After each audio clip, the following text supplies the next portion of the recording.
আপনাদের সাথে বিডিআর এর কিছু বিষয় নিয়ে কথা বলার কথা ছিল এবং এর মাঝখানে আরো বেশ কিছু ঘটনা ঘটেছে। আপনারা জানেন আজকে আ মেঘনা আলম নামে একজন আ দেহ ব্যবসায়ী তার কথিত মডেল যিনি কিনা আ আটক করেছে ডিবি এবং ডিবি আটক করার পরে তাকে জেল হাজতে পাঠানো হয়েছে।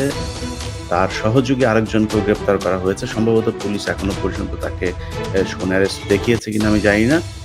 তার কাছ থেকেও গুরুত্বপূর্ণ কিছু তথ্য আপনারা নিশ্চয়ই কিছুক্ষণের মধ্যেই বা সকালের মধ্যেই আপনারা সেগুলো গণমাধ্যমে জানতে পারবেন।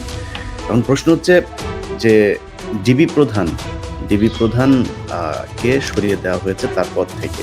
সরিয়ে তাকে যুগ্ম কমিশনার হিসেবে পদায়ন করা হয়েছে।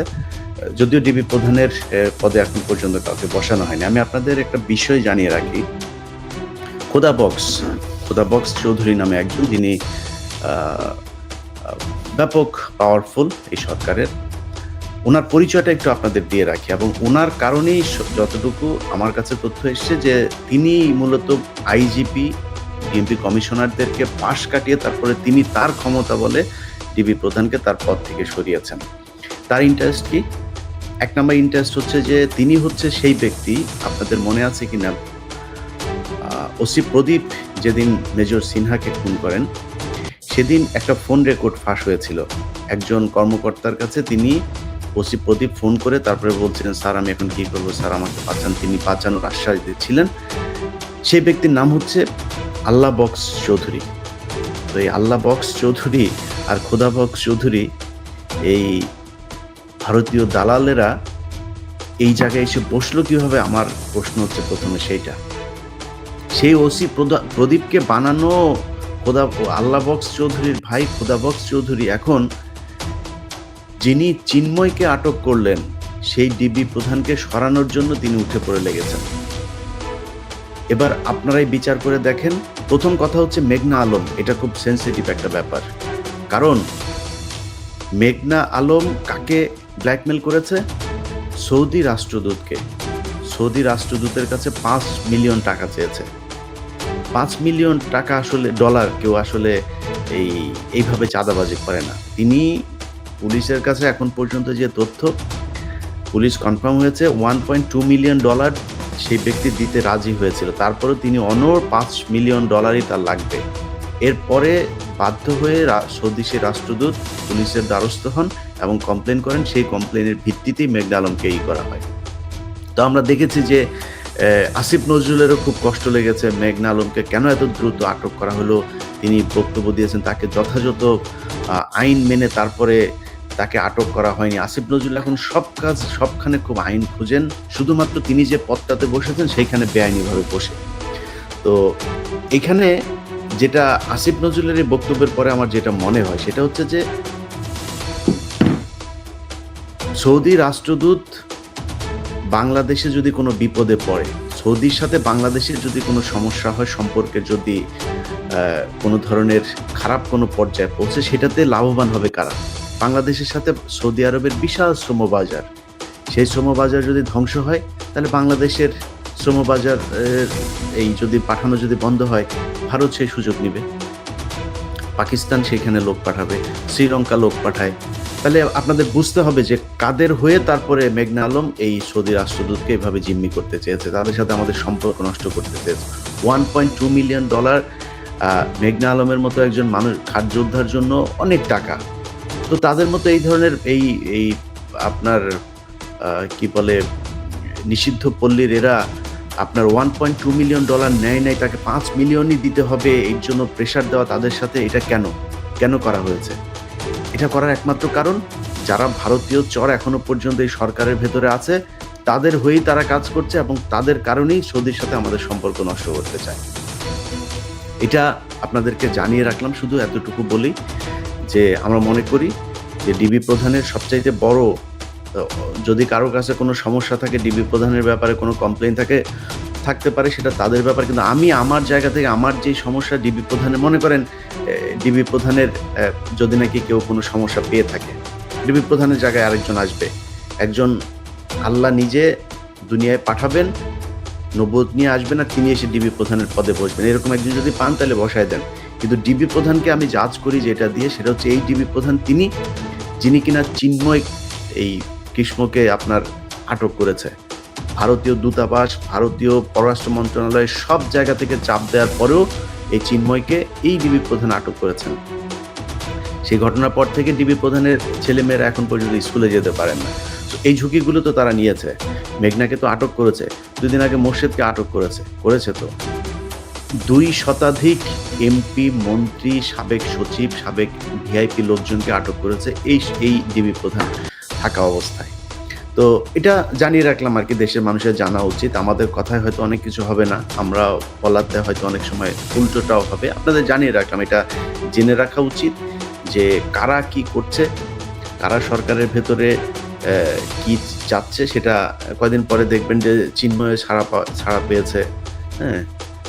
এবং গত 2 দিন আগে আপনারা দেখেছেন যে ওই যে সাজ্জাদের স্ত্রী, যিনি কিনা ফেসবুকে এসে সরাসরি আসিফ নজরুলের আইন মন্ত্রণালয়ের সবার গালে চর মেরেছিল যে টাকা দিয়ে তারপরে সে বের হয়ে আসবে। তার সেই মহিলা কিন্তু কয়েকশো সিরিয়াল ওভারটেক করে তারপরে তার শুনানি করিয়ে তিনি বের হয়ে গিয়েছেন। এগুলো হচ্ছে দেশে। আমার লাইভের আজকের অংশটা আসলে এইটা না, আমি যে বিষয় নিয়ে কথা বলতে চেয়েছিলাম আজকে সেটা হচ্ছে বিডিআর। তো বিডিআরের বিষয়টা নিয়ে আমি আমার ফেসবুক পোস্টে বলেছিলাম যে সেনাবাহিনী যদি মনে করেন যে বিডিআরের, আমি মনে করি না যে বিডিআরের এই যে জামিন শুনানিটা বন্ধ হয়ে আছে, এটা মানে কোনো জজ বা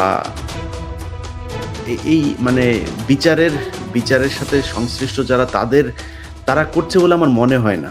তাদেরকে কোনো একটা জায়গা থেকে চাপ দেওয়া হচ্ছে যাতে জামিন আদেশটা দেওয়া হচ্ছে না। আমি আপনাদেরকে একটা জিনিস মানে একদম ছোট করে জানিয়ে রাখি, আপনাদের বুঝতে সুবিধা হবে।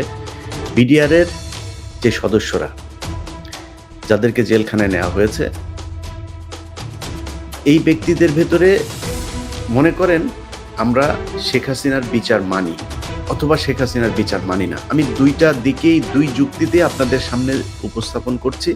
আপনাদের যেটা মনে হয় আপনারা সেটা জবাব দিন। প্রথম হচ্ছে, আমি শেখ হাসিনার বিচার মানি না।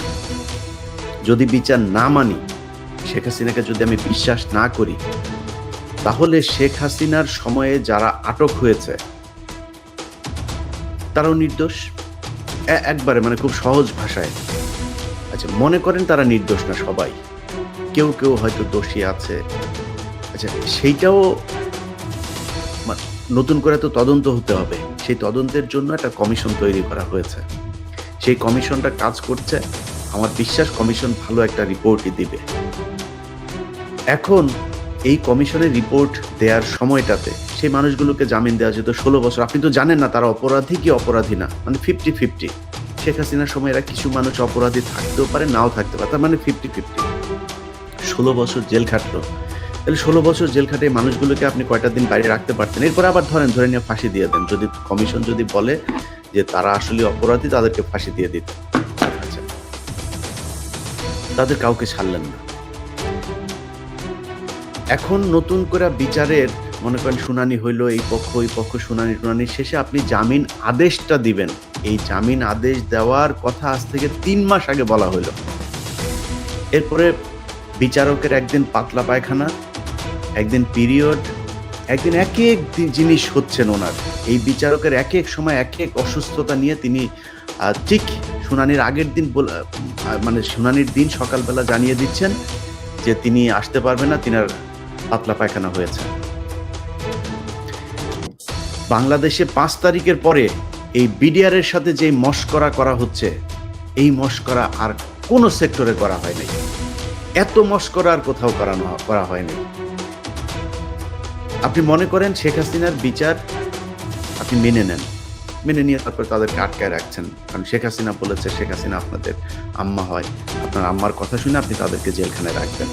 আচ্ছা, শেখ হাসিনা বলে গিয়েছিল যে এইখানে খালাস পেয়েছে যে কজন, 278 জন প্রায়।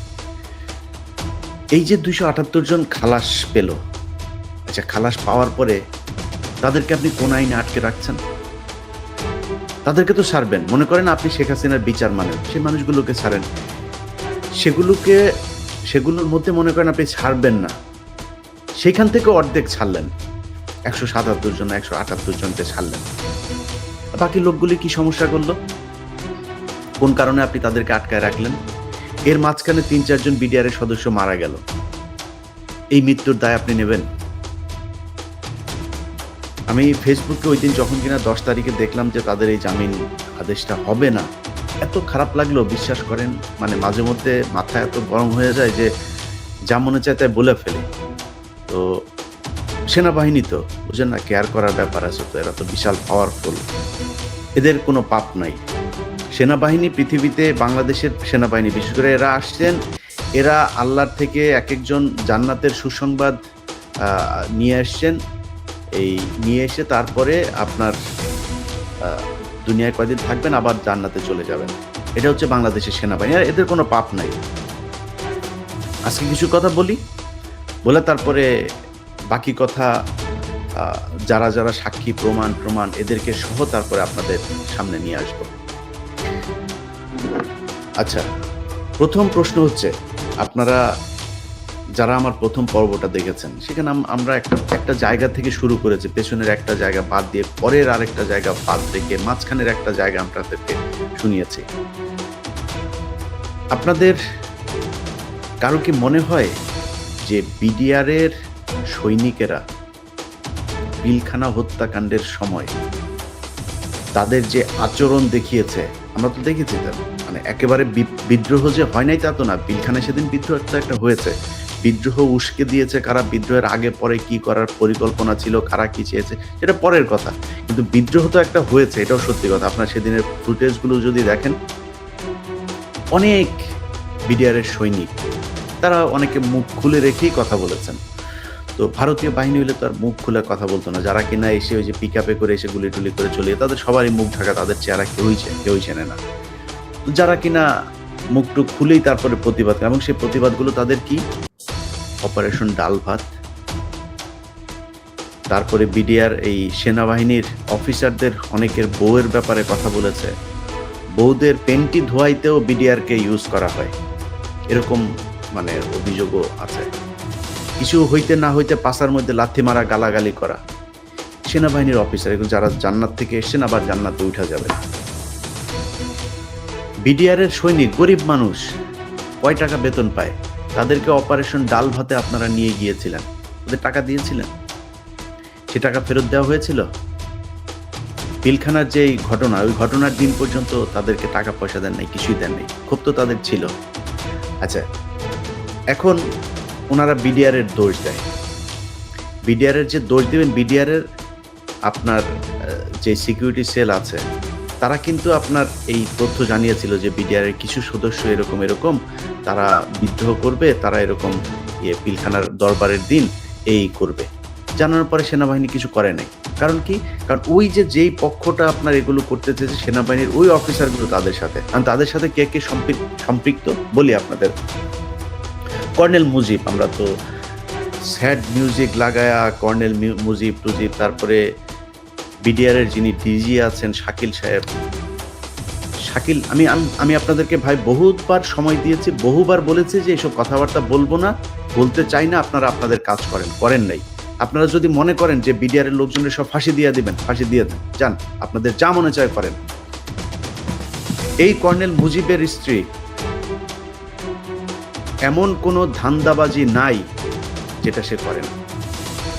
যেই colonel Shakil, major general Shakil BDR এর ডিজি, তার স্ত্রী পিলখানার ভেতরে মদ নিয়ে মাতাল হয়ে এক একদিন এক একজনের সাথে উলঙ্গ হয়ে পড়ে থাকতেন। বিডিআর এর টাকা পয়সা আত্মসাতের সাথে এই মেজর জেনারেল ডিজি শাকিল তিনি জড়িত। 600 কোটি টাকা পাচার হচ্ছিল বিমানবন্দরে, সেই টাকা ধরার পরে সেই টাকা আবার ফের বিমানবন্দর কাস্টম যখন কিনা ইমিগ্রেশন যখন তাদেরকে ধরার পরে এই জেনারেল মঈন সরাসরি হস্তক্ষেপ করে সেই টাকা নিয়ে আসেন, বিমানবন্দরকে বলে আসেন এটা মিডিয়া টিডিয়া কোথাও করার দরকার নাই, এটা সেনাবাহিনীর টাকা, আমরাই পাঠাচ্ছিলাম, এটা নিয়ে আমরা দেখছি। সেই টাকা নিয়ে তারপরে দরবার হয় হচ্ছে কক্সেস বাজারের এক হোটেলে। সেই হোটেলে সেনাবাহিনীর অফিসারদের ভেতরে হাতাহাতি পর্যন্ত হয়েছে। সবশেষ সেই টাকা আর বিডিআরের ডিজিকে দেওয়া হয় নাই। সেই টাকা আত্মসাৎ করে মঈন, কর্নেল মুজিব, তারপরে লেফটেন্যান্ট কর্নেল ওর নাম কি শামস, এদের একটা গ্রুপ মিলে তারপরে এদেরকে হত্যা করে। এই গ্রুপটার সাথে যে দ্বন্দ্বটা, এই দ্বন্দ্বটাকে কাজে লাগিয়েই ভারত দেখলো যে এই যে এদের মধ্যে একটা লেগেছে, সো এটা একটা সুযোগ, এটা কাজে লাগানো যায়। তখন এই কর্নেল মুজিব, যে মুজিবকে মারা হয়েছে, এই মুজিব কিন্তু এই হত্যাকাণ্ডের সাথে জড়িত। সে জানতো এদেরকে হত্যা করা হবে, কিন্তু তাকে যে হত্যা করা হবে সেটা সে জানতো না। কারণ ভারত ওদের ভেতরে দ্বন্দ্বকে কাজে লাগিয়ে তারপরে দুই পক্ষের ভেতরে আপনার ঢুকে গিয়েছে। এখন ঢুকার পরে ভারত চায় যে আরো অনেককে হত্যা করা হোক, তাদের তো আরো কিছু, ওই যে রৌমারি কিছু জায়গা আছে না, সেগুলো তারা চায় যে তাদেরকে এখানে আনা হোক, তাদেরকে নিয়ে এসছে। ঠিক পিলখানা হত্যাকাণ্ডের 2 মাসের ভেতরে আপনি দেখবেন যে যেই পদায়নগুলো করা হয়েছে, ট্রান্সফারগুলো করা হয়েছে, এখান থেকে অনেককে সরানো হয়েছে, অনেককে ঢুকানো হয়েছে। কর্নেল গুলজার সহ আরো অনেক দেশপ্রেমিক যেসব অফিসার আছে তাদেরকে এখানে ঢুকানো হয়েছে। এটা হচ্ছে ভারতের পলিসি, ভারতের পরামর্শে এটা করা হয়েছে। আর কর্নেল মুজিব এই পুরো কনস্পাইরেসি যেটা হয়েছে, আপনার বিডিআরের যে সোলজাররা ছিল তাদের সাথে, তারা একটা কনস্পাইরেসির সাথে ছিল। তারা কিসে ছিল? তাদেরকে বলা হয়েছিল যে পিলখানায় একটা বিদ্রোহ হবে, দরবার শুরু হবে, দরবার শুরু হওয়ার পরে তোমরা যাবা, গিয়ে তারপরে বলবা যে আমাদের এই দাবি, এই দাবিগুলো মানতে হবে, না মানলে আমরা ডিজিকে মেরে ফেলবো, অফিসারদের একটাও যেতে দিব না। ব্যারিস্টার তাপসের বাসায় একটা মিটিং হয় 2008 সালে নির্বাচনের আগে।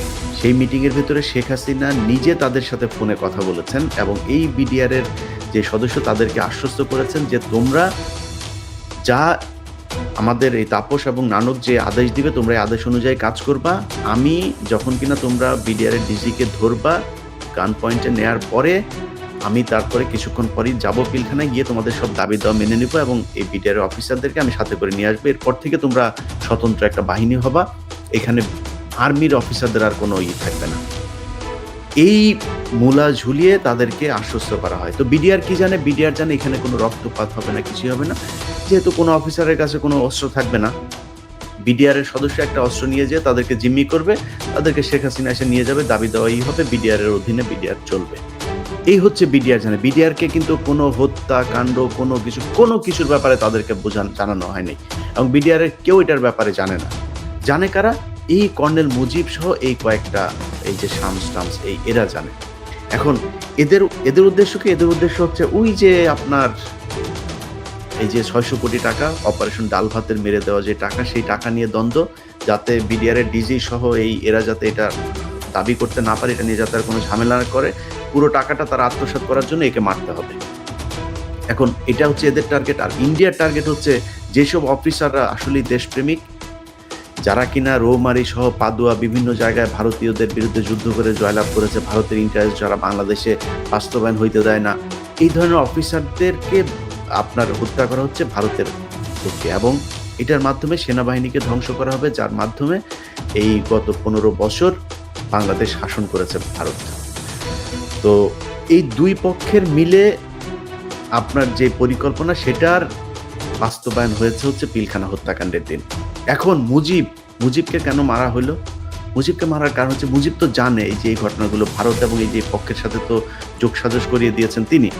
যে কারণে মুজিব যদি বেঁচে থাকে তাহলে তো এটা বের হয়ে যেতে পারে এটা নিয়ে। যদি এই যেমন আজকের যে ঘটনা, আজকে যদি মুজিব বেঁচে থাকতো, মুজিব আটক হতো, মুজিব যদি আটক হইতো তখন মুজিব তো সব বলে দিত যে ভারত এইভাবে আমাদেরকে ইনস্ট্রাকশন দিয়েছিল, আমরা এই করেছি।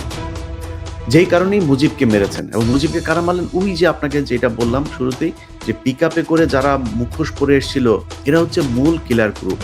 এই গ্রুপটাকে দিয়ে মারা হয়েছে, তাদেরকে কিছুক্ষণ পরেই আবার ভারতে পাঠিয়ে দেওয়া হয়েছে। এটা প্রফেশনাল এই গ্রুপটা, যাদের গুলিতে অনেক বিডিআরের সদস্য আহত হয়েছেন, মারা গিয়েছেন। বিডিআরে কিন্তু সেদিন 9 জন মারা গিয়েছেন, এটা কেউ বলে না। 9 জন বিডিআরের মারা, তারা কেন মারা গেলেন? তারা তাদেরকে বাঁচাতে গিয়েছিলেন। এবং ওই যে ওই গ্রুপটা যারা কিনা মারতে এসেছিল, তারা তো সবাইকে চেনেও না।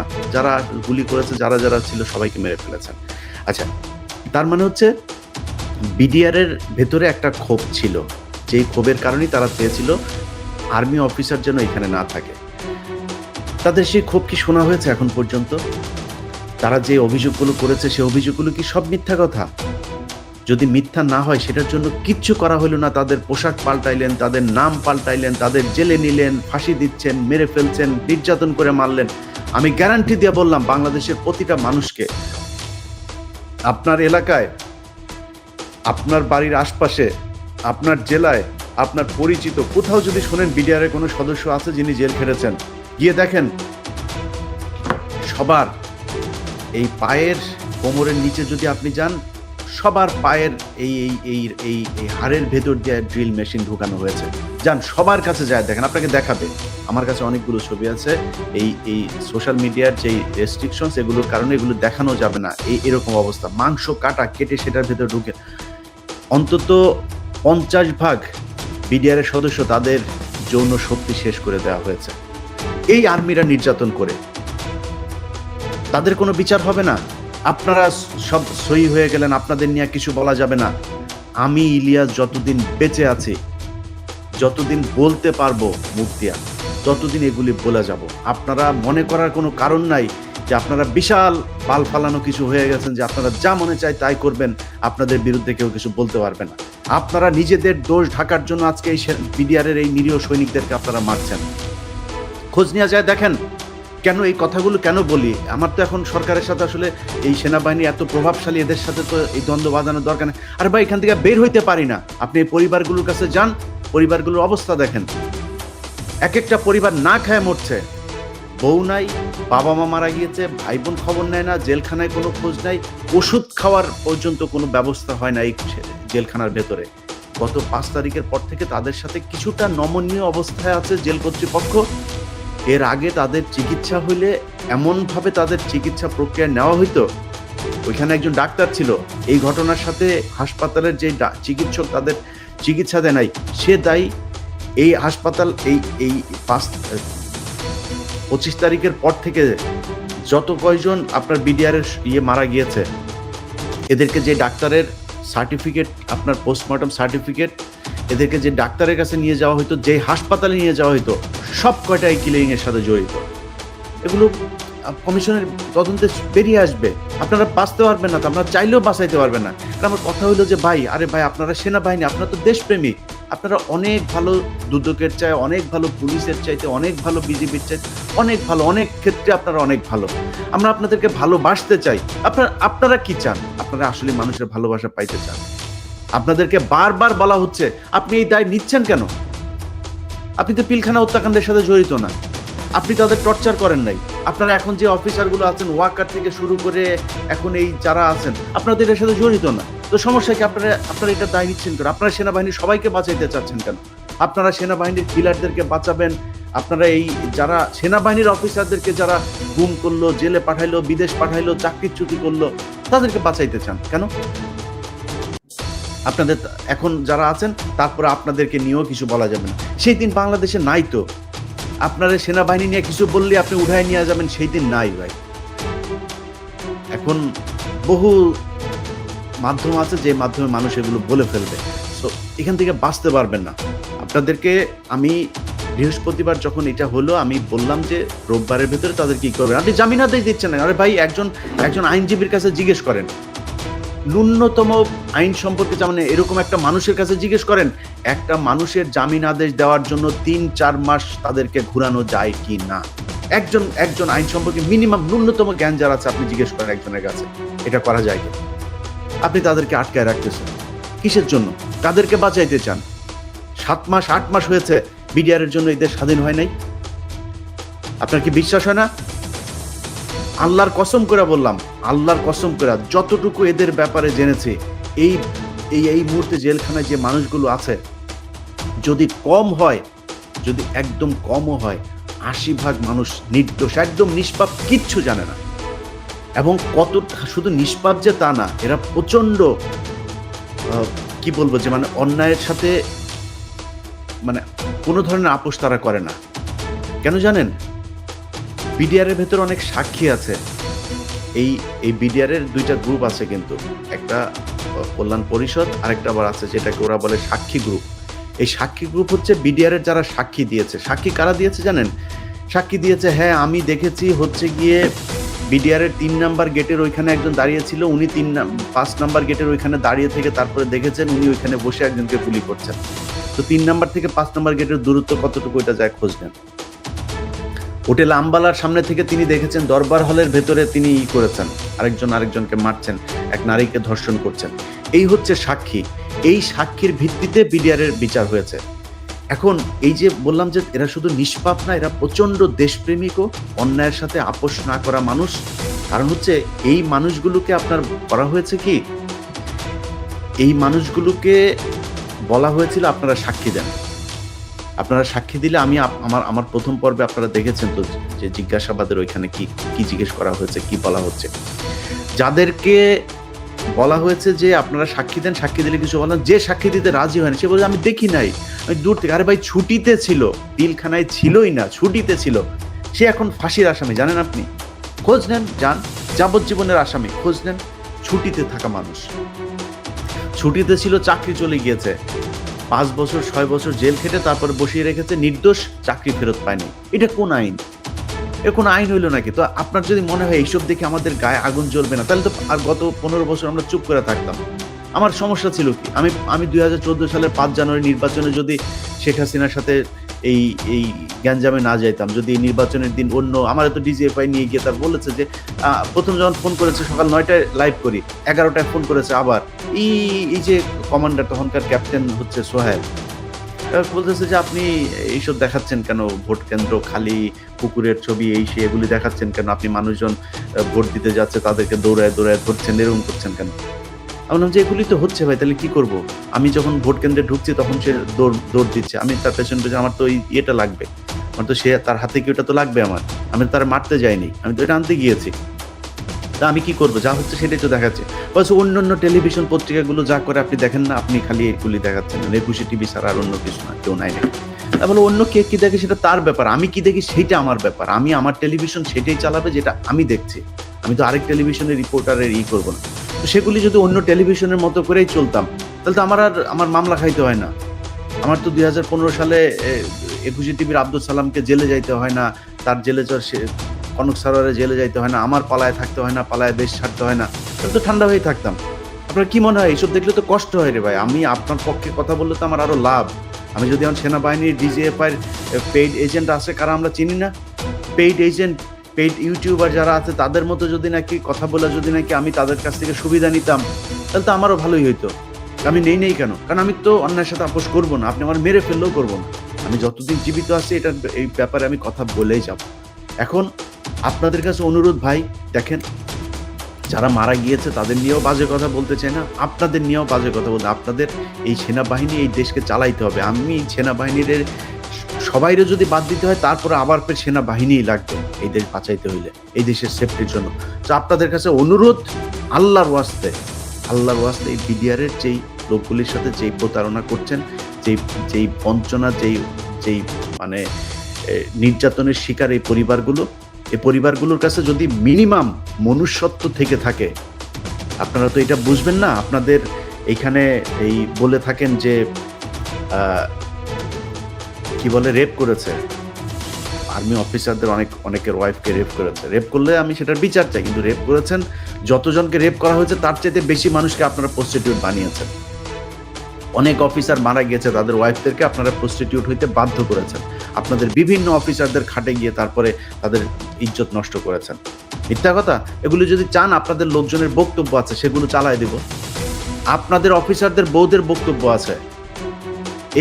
এই যে এখন পর্যন্ত আপনার মুজিবের বউয়ের কত টাকা আছে সেটা খোঁজ নেন যায়, যাকে আমরা শহীদ বলি, কর্নেল মুজিব, ওর বউয়ের কত টাকা আছে, টাকা কই পাইলো, এই সুবিধা কই পাইলেন আপনি? পিলখানা হত্যাকাণ্ডের যারা অফিসার মারা গিয়েছিল তাদের পরিবার কোথায়?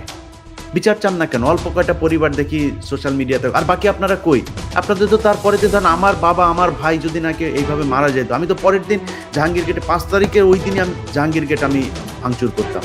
আমার এই বিচার করে এটা তাড়াতাড়ি। বিচার চান না কেন? এক একজনকে বিদেশে পড়াশোনা করিয়েছে, ব্যবসা ধরিয়েছে। ওই যে আরেক পাটপার আছে সাকিব, অ্যাডভোকেট সাকিব, নর্থ সাউথের এই বাটপার হচ্ছে গিয়ে 2 দিন পর পর যায়া এই বিডিআরদের বিরুদ্ধে যায় কথা বলে। ওরে টাকা দিয়েছে, ওরে এই ডেইলি স্টারে ওরে প্রজেক্ট ওকে এই করেছে, টাকা দিয়েছে প্রজেক্ট চালানোর জন্য। এই ডেইলি স্টারের প্রজেক্টের আপনি এই হন, আপনার সুবিধাভোগী হন, কাদের টাকা আমরা এটা বুঝি না। এই অ্যাডভোকেট সাকিব যায় 2 দিন পর পর সে যায় ফেসবুকে পোস্ট করে, এই সংবাদ সম্মেলন করে, তোরে যেখানে পাবে বিডিআরের পোলাপান কিন্তু সার্চ করে দেবে, সাবধানে বাইরে হতে তুই। এরা এও একজন অফিসারের, ওইখানে নিহত একজন অফিসারের ছেলে বিক্রি হয়ে গিয়েছে টাকার কাছে। বিচার চায় না, তদন্ত চায় না। হাসিনা যেটা করে দিয়ে গেছে ওইটাই, তাড়াতাড়ি এদেরকে ফাঁসি দিয়ে দাও, এদেরকে তাড়াতাড়ি যাবজ্জীবন যাদের আছে ওইখানে রেখে তারপর মেরে ফেলো, এটাই চায়। এর বাইরে আর কোনো কিছু চায় না। কেন তদন্ত চান না কেন? হাসিনা কিলিং এর সাথে জড়িত, তো কিলার কিভাবে কিলিং এর বিচার করে? আপনি হাসিনার বিচার চান না। আপনি ওইখানে সেনাবাহিনীর যারা করলো এই এই ঘটনাটাকে ধামাচাপা দেওয়ার জন্য 33 ঘন্টা ওইখানে কালক্ষেপণ করলো, ওই সময় ডিজিএফআই চিফের বিচার চান না, এনএসআই চিফের বিচার চান না, আপনি ওইখানে 44 ব্রিগেডের কমান্ডারের বিচার চান না, কারোর বিচার চান না। এই কি বলে 44 রাইফেলসের ওর নাম কি শামস, আপনি তার বিচার চান না, কারোর বিচার চান না। হাসিনার বিচার, নানকের বিচার চান না, কামরুলের বিচার চান না, তাপসের বিচার চান না, কারোর বিচার চান না। খালি বিচার চান হাসিনা যার বিচার করে গেছে ওরে তাড়াতাড়ি ফাঁসি দিয়ে এটা শেষ করে দেন।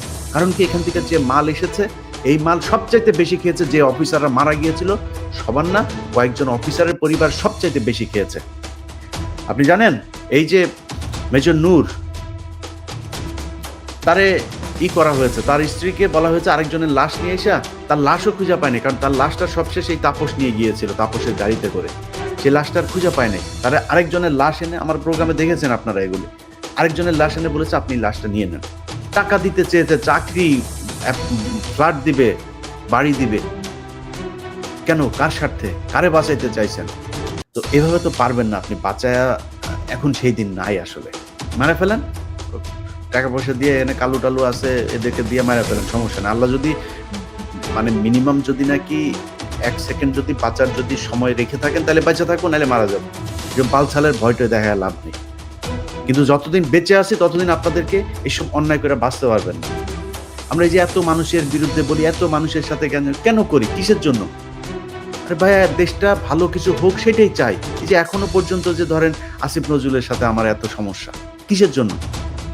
আসিফ নজরুলের কাছে কারে পাঠাইছিলাম, কাউকে পাঠাইছিলাম যে ভাই আমার এটা একটু দেখেন, আমার এটা একটু তদবির করেছিলাম নাকি?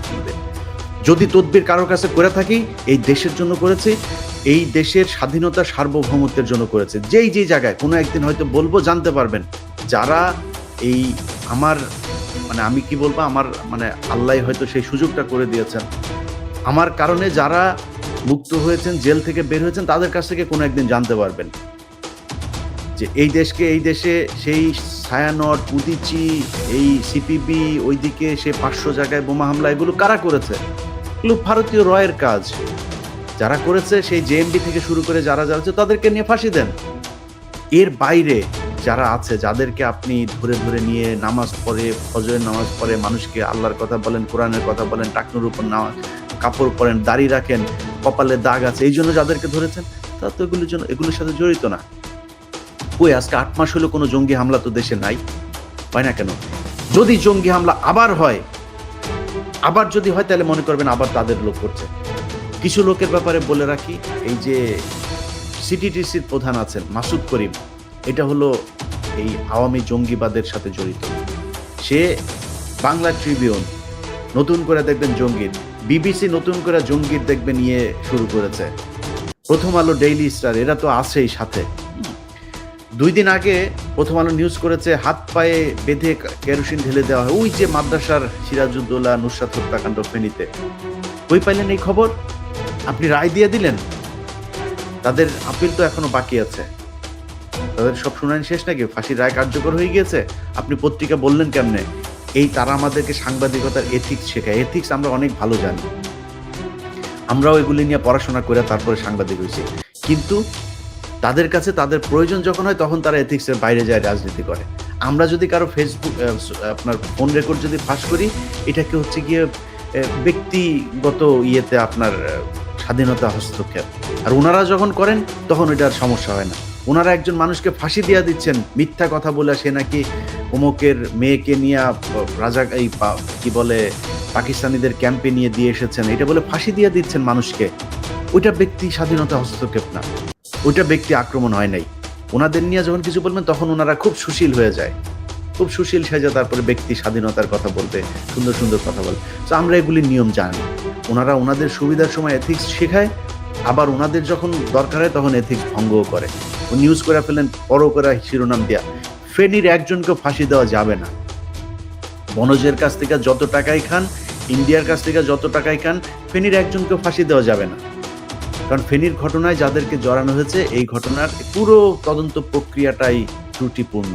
এটা নিয়ে আগে দেখিয়েছি, আমি এখনো কাজ করছি, এটা 2-4 দিনের ভেতর হবে। ওইটার সাথে যে বিচারক যারা আছেন এদেরকে বলে রাখি খুব সাবধান। প্রথম আলোর নিউজের দেখা তারপরে রায় দিয়া দিবেন, তোর 14 গোষ্ঠী অস্থির বানায় ছেড়ে দিব। তুই কয় টাকা বেতন পাইতি সারা জীবন, আর তোর এখন প্রপার্টি কত টাকার, ওইটার হিসাব টানলেই তোর সবকিছু বের হয়ে যাবে। শান্তিতে মান সম্মান নিয়ে বাঁচতে দিব না। আমি কিন্তু কারোর ধরি না ভাই। আপনাদের অনেকের কাছে মনে হইতে পারে যে অমুকের ন্যাংটা ফুটেজ, অমুকের এই ফুটেজ, এগুলি কোনো না কোনো বহুত মানুষের ন্যাংটা ফুটেজ আমার কাছে আছে। আমি সারি না তো, কেন সারি না? ওই জায়গায় যা হিট না করলে। এই যে কদিন আগে কবির বকুলেরটা দেখছেন না, যখন দেখাই তখন আইসা ভাই দেখানোর, যখন বলি যে কালকে ছাড়বো তখন আইসা সব হাতে পায়ে ধরে, ভাই এটা দিয়ে না ভাই, এই বলে ওই বলে।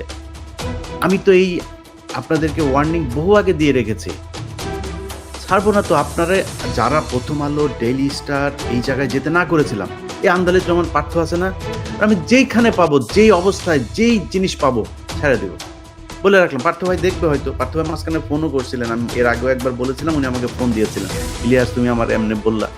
আমি বলছি তো ভাই, আপনি প্রথম আলো গেছেন না, এই যে রুমিন ফারানা, অনেক ভালোবাসতাম, এখনো ভালোবাসি, কিন্তু পাইলেই সার্চ করে দিব, সুযোগ পাইলেই সার্চ করে দিব, কারণ প্রথম আলোতে গিয়েছিলেন। যারা গিয়েছেন, এই যে আসিফকে দেখছেন না, আসিফকে কিন্তু খুব পছন্দ করতাম, আসিফের সাথে খুব ভালো সম্পর্ক ছিল, ছাড়ি নেই। কেন? কারণ প্রথম আলোতে গিয়েছেন। প্রথম আলো, ডেইলি স্টার, ইন্ডিয়া, এই জায়গায় কোনো ছাড় নাই। আওয়ামী লীগেরও ছাড়বো, কিন্তু প্রথম আলো, ডেইলি স্টার ইন্ডিয়ার সাথে কানেকশন, বহুত আওয়ামী লীগের আছে যারা কিনা ইন্ডিয়ার সাথে কানেকশন নাই, ইন্ডিয়ার ব্যাপারে যাদের একটা আলাদা মতাদর্শ আছে, তাদের ব্যাপারে মাপ আছে। কিন্তু ইন্ডিয়া, প্রথম আলো, ডেইলি স্টার, উদয়চিপ, ছায়ানট, ওই সিপিবি, এগুলোর ব্যাপারে কোনো মাপ হবে না। যারে যখন যেইভাবে পাওয়া যাবে সেইভাবে উলঙ্গ করে দেওয়া হবে, যেই ভিডিও পাওয়া যায় ওইটাই উলঙ্গ করে দেওয়া হবে, কোনো মাপ নাই, একদমই মাপ দেওয়া হবে না। অতএব আবারও ওয়ার্নিং দিচ্ছি, এখান থেকে সরে আসতে হবে। বাংলাদেশে এই ছোট্ট করে নিউজ করবেন, ওই বিবিসির বালের নিউজ আর ওই টিভিএনের নিউজ বাল করে আপনি আবার জঙ্গি হামলার করবেন, চ্যানেলের জিল্লু টিল্লু মিলা, ওই বাল বাংলাদেশের মানুষ আর খাবে না। বাংলাদেশে কোনো জঙ্গি নেই।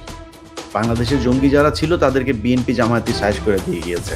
এরপরে যা হয়েছে সবকিছুই এই যে শায়েখ আব্দুর রহমান, বাংলা ভাই, এদেরকে মারার কারণে ভারতের যে পরিকল্পনা সেটা যেহেতু বাস্তবায়ন করা যায় নাই, বিএনপি যেহেতু সেটাকে করতে দেয় নাই, এই কারণে এখন ভারতের পদে আগুন ধরেছে। এখন ভারত নানানভাবে এই বিভিন্ন জায়গায় বোমা হামলা, এই সেই নিজেদের সংগঠনের এগুলো নিজেরা করে তারপরে এই দেশে আলেম সমাজকে, এই দেশকে পৃথিবীর কাছে জঙ্গি রাষ্ট্র হিসাবে বানাইতে চেয়েছে। এটা করা যায় না দেখে তাদের এখন কষ্ট, তারা এখন নতুন করে নতুন ছক করছেন। যাই হোক, অনেক বিষয় নিয়ে কথা বললাম, সবশেষ এই কথাটা বলে শেষ করি ভাই। এই কথা এমন আর ভাল লাগে না, দেখেন না আমি এখন লাইভ টাইভেও আসি না, মানে খুবই খুবই বিশ্বাস করেন প্রচন্ড হতাশ আমি, যে একটা দেশ এত সুযোগ সুবিধা পাওয়ার পরে এত মানে আন্তর্জাতিকভাবে এত খ্যাতি সম্পন্ন, এত প্রভাবশালী একজন মানুষ আমার দেশের রাষ্ট্রপ্রধান এখন, এই ব্যক্তি আসার পরে সারা দেশের মানুষের একদম সম্মিলিত সাপোর্ট থাকার পরেও তারা কিছু করতে পারেন নাই। আর কি করবেন, আর কেমনে এই দেশে ঠিক করবেন বলেন? যে কারণে এখন অনেক মানুষ অনেক করে, আজকে দেখেন একটা করব, এই যে মায়ানমারের আরাকান নিয়ে প্রায় 2 মাস ধরে কাজ করছি। আমি জীবনে স্ক্রিপ্ট লিখতে গিয়ে এত সময় নেই না, স্ক্রিপ্ট লিখতে যাই ওই ফেসবুকে গুতাই, রিল দেখি, এই করি, সেই মনোযোগই দিতে পারি না লেখালেখিতে, ভাল লাগে না। কার জন্য লিখবো, কি করব, কোনো কোনো কিছুই যেভাবে চাই সেভাবে হয় না। মানে আমরা তো চেয়েছিলাম যে এই অন্তত বাংলাদেশ যেই সমস্যাটা বাংলাদেশের মানে আজকের যে ক্রাইসিসের জন্য যেটা দায়ী। আপনি প্রথম আলোর যদি নাকি তার আগের নিউজগুলিও যদি দেখেন, তারেক রহমান সম্পর্কে প্রথম আলো এটা গুগলে লেখেন, লিখে সার্চ দেন, দেখেন তারেক রহমানকে কত জায়গায় জঙ্গি, খাম্বা, এই সে এগুলো বলেই প্রথম আলো নিউজ করেছে। অথচ সেই প্রথম আলোকে বিএনপি বাঁচাইতে চায়। এর চাইতে কষ্ট আর কোথায় আছে আমার বলেন? ৩-৪ দিন আগে ওটা কোথাও নিউজ হয় নাই, যাত্রাবাড়িতে এক আওয়ামী লীগের এক লোকের বাসায় গিয়েছিল পুলিশের এক দল, সেখানে বিএনপির এক দল সেখানে পুলিশকে বিশাল আকারের হুমকি ধমকি দিয়েছে, ঢুকতে দিবে না, ধরে নিয়ে এসছে তারা, যদিও সেটা নিয়ে নিউজ টিউজ হয়নি। ভয় পাইতে হয়তো পুলিশকেও বিএনপিকে ভয় পাইতে, কখন কারে ট্রান্সফার করে দেয়, কি করে, কোনো ঠিক ঠিকানা নাই। তো এগুলো হচ্ছে দেশে। আরে ভাই, আপনাদের যে আওয়ামী লীগকে এত ভালো লাগে, ইন্ডিয়া আপনাদের এত উপকার করেছে, এটা যদি আগে জানতাম তাহলে কি আর আমরা এত ঝুঁকি নিতাম? কারণ আমাদের কাউকে না কাউকে তো ধরে থাকতে হবে, তাই না? এই দেশে আপনি বিএনপি আওয়ামী লীগ দুইটা বিশাল দল। এখন আমরা আপনাদেরকে চেয়েছি কারণ আমরা তো জানি যে আপনাদেরকে ভারত ক্ষতি করেছে, আমাদের চোখের সামনে আপনাদেরকে ভারত ক্ষতি করছিল। তো আমার মনে হয়েছে যে আপনারাই আমাদের বন্ধু, এটা মনে করেই তো ঝুঁকি নিয়েছিলাম। আপনারা যা করছেন, আওয়ামী লীগ যা করেছিল আপনারা তাই করছেন, এটা জানলে তো এত ঝুঁকি নিতাম না রে ভাই। আপনাদের যে এত সুযোগ সুবিধা, এত মানে প্রকৃত বন্ধু ইন্ডিয়া এবং আওয়ামী লীগ, এটা আগে বুঝতে পারিনি। তো যাই হোক, সবশেষ যে বিষয়টা বলবো যে